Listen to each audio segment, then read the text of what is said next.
Welcome back to the Brit Lit Book Club. I'm Vanessa, and I have to tell you, this episode is one I've been dying to record, literally dying, because a few months ago I found myself on a murder mystery train somewhere in the English countryside, being interviewed by the BBC about Agatha Christie, while dressed for the 20s, surrounded by my guests playing suspects and sleuths, with absolutely no idea who the killer was.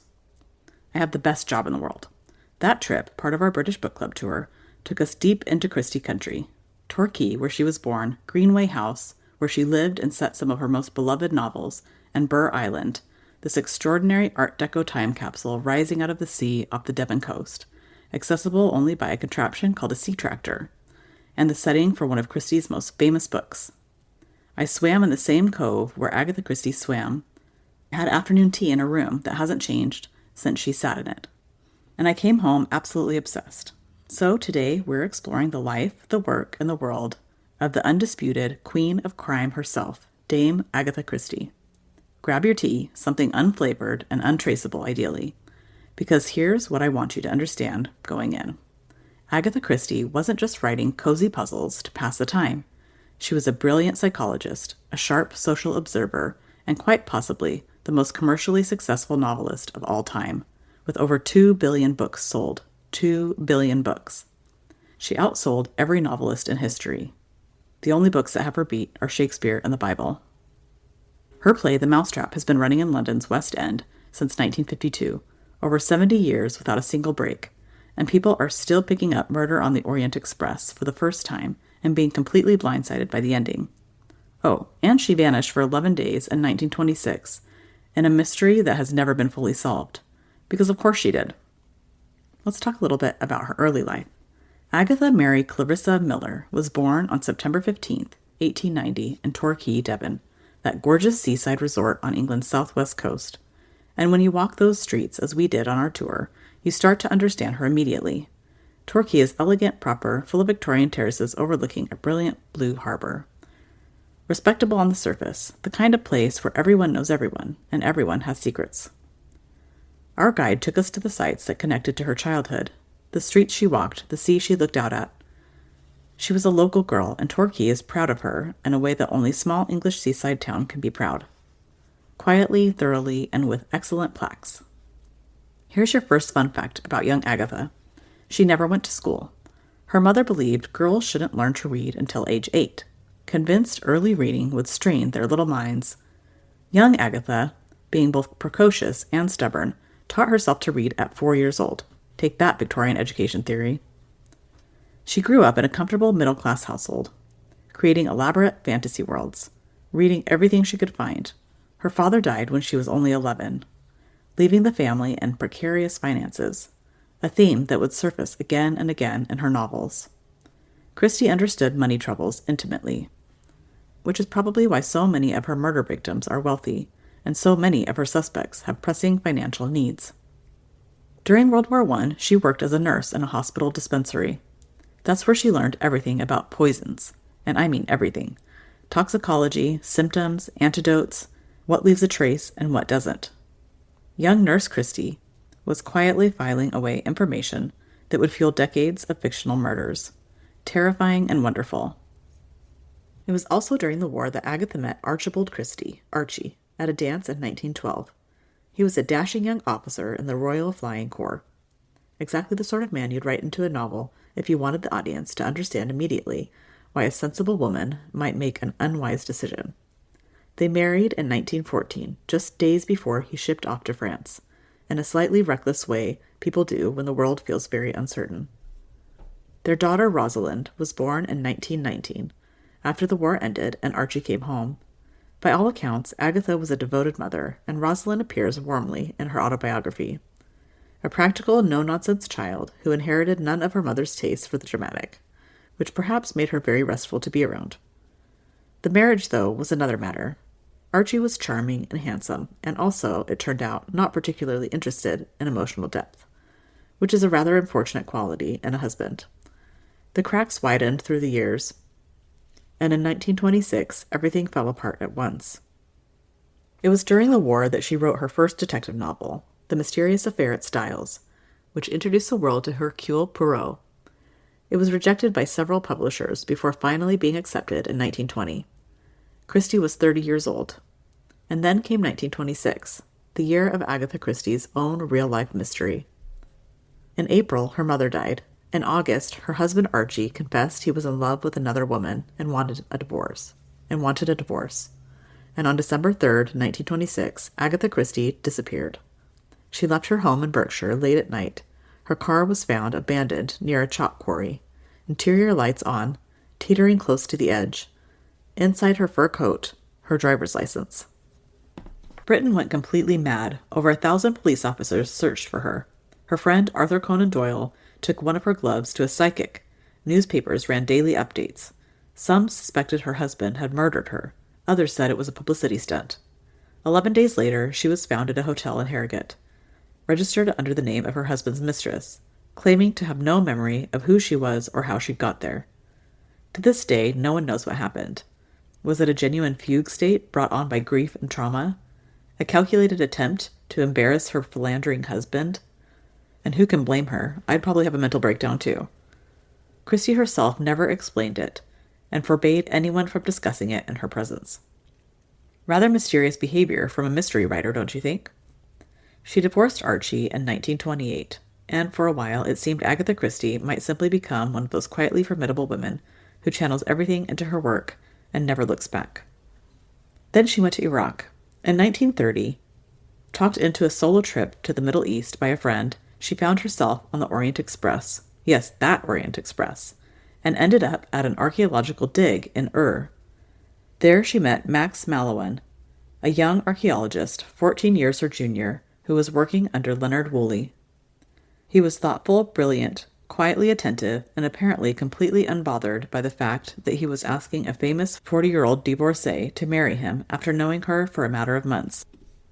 They married in September 1930 and stayed happily together for the rest of her life. Max took her on digs across the Middle East, Iraq, Syria, Iran. She loved it. She wrote at a folding table in the dig house, surrounded by ancient artifacts and desert dust, producing novels at her usual steady pace, while Max excavated things that had been buried for thousands of years. She called the travel memoir she wrote about those years, "Come, Tell Me How You Live," and it's warm and funny and nothing like her mysteries, which tells you a great deal about how happy she was. It's also where she got the settings for Murder in Mesopotamia, Death on the Nile, and Appointment with Death. Agatha Christie was never one to let an experience go to waste. They stayed happily together until her death. She said that an archaeologist is the best husband a woman can have. The older she gets, the more interested he is in her. Which brings us to Greenway. When we visited Greenway House on the tour, I was not prepared for how it would feel. Greenway is a white Georgian manor sitting above the River Dart in a valley so green it's almost unreal. All overhanging trees and glimpses of water through the leaves. Christie bought it in 1938 and called it the most beautiful place in the world, and I'd have to agree. Walking through the house felt like walking into one of her novels. The library still has books on the shelf. The drawing room still has that quality of suspended time, a room waiting for guests who haven't arrived yet. Her boathouse on the river was the setting for A Murder in Dead Man's Folly, and you can stand in it and feel exactly why she chose it. It's simultaneously lovely and slightly menacing. She's buried not far from Greenway, in the churchyard at Chelsea, a quiet, unheroic resting place for someone who sold 2 billion books. Greenway was also used during World War II, so you can see paintings and artifacts left over from that. Let's talk about the golden age of detective fiction. Christie wrote during what's known as the golden age of detective fiction, roughly the 1920s through the 1940s, when mysteries followed certain rules and became an elaborate game between author and reader. In 1929, a writer named Ronald Knox published a list of commandments for detective fiction. Things like, the detective must not commit the crime, and no accident must ever help the detective. Christie, being brilliant, broke nearly every rule at some point, and still played fair. That's the mark of a true master. Here's what makes her mysteries so satisfying. She never cheats. The clues are always there, hidden in plain sight among the misdirection. When Poirot gathers everyone to the drawing room for his final revelation, you can flip back and see it was all there. You just didn't notice it, because Christie is that good at making you look the wrong way. The Murder of Roger Ackroyd in 1926 contains one of the most controversial plot twists in detective fiction history. I won't spoil it, but let's just say Christie broke a major unwritten rule, and readers were furious. It's still shocking nearly a century later. Murder on the Orient Express in 1934 is a claustrophobic masterpiece, a murder on a snowbound train where every passenger is a suspect. The solution makes you question whether justice and law are always the same thing. And then there's the book that Burr Island made famous. Burr Island sits just off the Devon coast, a small tidal island with a hotel on it that hasn't changed since the 1930s. At low tide, you can walk across the sand, but at high tide, you ride the sea tractor. This amazing and probable contraption that looks like a raised platform on enormous wheels, driven by a man who clearly finds tourists mildly amusing. It lurches through the surf and deposits you at the foot of the island like something from a dream. And when you get up there, when you look into the Burr Island Hotel, you step into 1929 and the door swings shut behind you. The hotel is Art Deco perfection. Black and white tiles, curved bar, sweeping views, the kind of glamour that feels entirely unself-conscious because it's simply how the place has always been. Christie stayed here with her second husband Max in the 1930s. She loved it so much that she came back again and again and set 2 of her novels here. They even built her own little room to write in. And Then There Were None in 1939 is set on an island just like this one, 10 strangers invited by an unknown host, a sinister nursery rhyme predicting their deaths. No detective figure, no rescue possible. It is genuinely creepy, tense in a way that feels almost physical. And the solution is one of the most audacious in all of detective fiction. This is Christie at her most gothic, most ruthless, and most brilliant. Evil Under the Sun is set directly on Burr Island. You can trace the action across the actual landscape. The cove where the body is found, the rocks, the sightlines from the hotel terrace. There's a great show on Prime that you can watch called Towards Zero that's filmed on Burr Island, and the island really looks exactly like it does in the show. We had afternoon tea in the hotel, in a room Agatha Christie sat in, looking out at the same sea she looked at. It was such an extraordinary feeling, both intimate and enormous, to sit in the place where someone's imagination ran riot and produced something that outlasted nearly everything else from that era. What makes Christie's 2 great detectives so enduring is that they represent opposite approaches to truth. Hercule Poirot is all order, method, and the little gray cells. He believes psychology and reason can explain everything. Miss Marple solves crimes by comparing them to village gossip. She's seen every kind of human behavior in miniature in St. Mary Mead, so nothing surprises her. The doctor, the respectable widow, the helpful nephew, she's seen them all before in smaller stakes. We also visited the adorable town of Cockington, which is a stand-in for St. Mary Mead. Poirot represents the triumph of intellect. Miss Marple represents the wisdom of experience. Together, they cover every angle of what it means to truly understand another human being. And underneath every puzzle, Christie is writing about society, about class and money and power, about what people will do when they're desperate or jealous or humiliated. Her murderers are often pillars of the community. Her victims are frequently flawed themselves. There are no clean heroes and villains, just humans being human, which sometimes means being murderous. She's also crucially funny, dry, precise, wickedly observational. That's the real secret to why these books endure.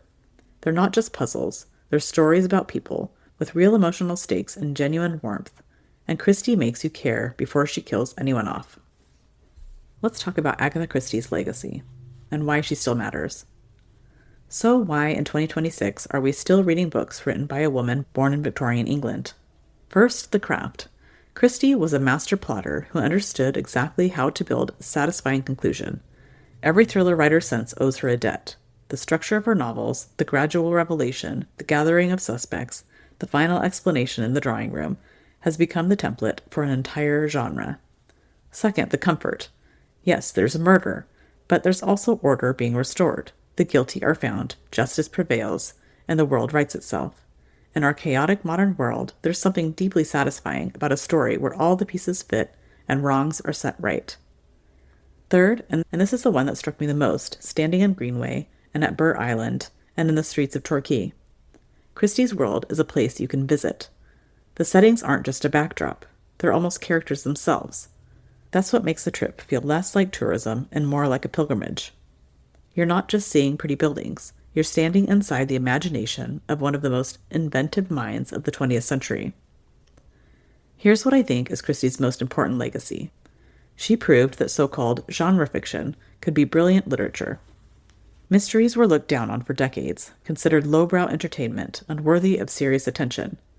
Christie showed that a detective novel could be just as psychologically complex, as socially observant, as carefully constructed as any important book.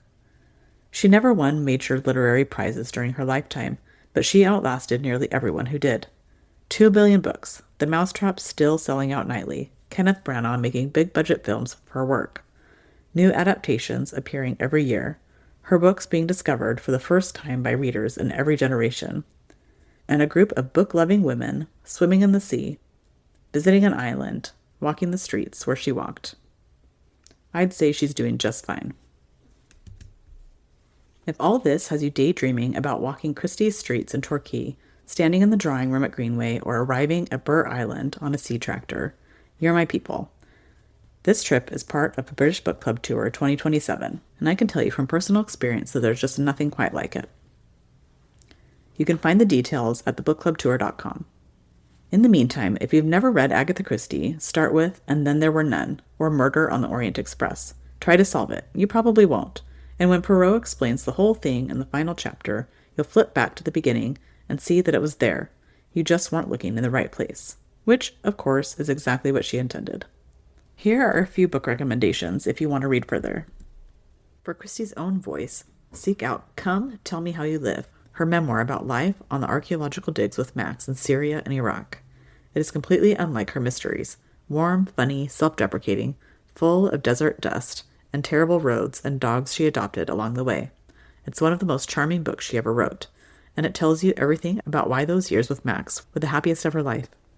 For the biography, the one I'd press into your hands right now is Agatha Christie, An Elusive Woman by Lucy Worsley.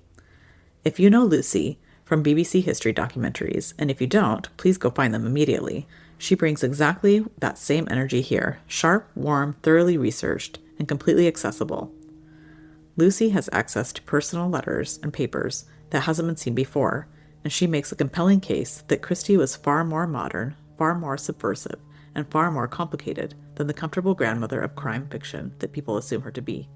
One reviewer called it one brilliant woman writing about another. I'd say that's exactly right. And for fiction, The Woman on the Orient Express by Jill Paul is a novel set in October 1928, the actual year Christie boarded the train alone after her divorce. In the story, Agatha is traveling under a false name, trying to disappear, and in her compartment she meets a woman named Catherine, who is on her way to Iraq to marry archaeologist Leonard Woolley. Now here's the thing about Catherine Woolley that you need to know. She was one of the most fascinating and maddening women of the era. Brilliant, impossible, magnetic, infuriating, and equal measure. And she was the real-life inspiration for Louise Lander, the murder victim in Murder in Mesopotamia. Christie based an entire murder victim on her friend, and Catherine apparently didn't even notice, or did notice and simply enjoyed the notoriety. That tells you everything about Catherine Woolley. The novel follows these women across Europe, through Istanbul and out to the dig at Ur, where young Max Mallowan is waiting. It's atmospheric, clever, and full of exactly the kind of female complexity Christie herself loved to write.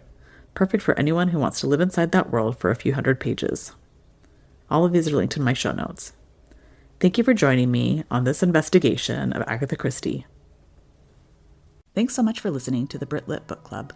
If you're enjoying the show, please take a moment to leave a review. It truly helps us reach more British literature lovers just like you. Don't forget to subscribe so you never miss an episode. You can find us on Instagram at The Book Club Tour, and head to our website, thebookclubtour.com, to see upcoming book club tours. Well, my tea's getting cold, so until next time, keep reading and stay curious.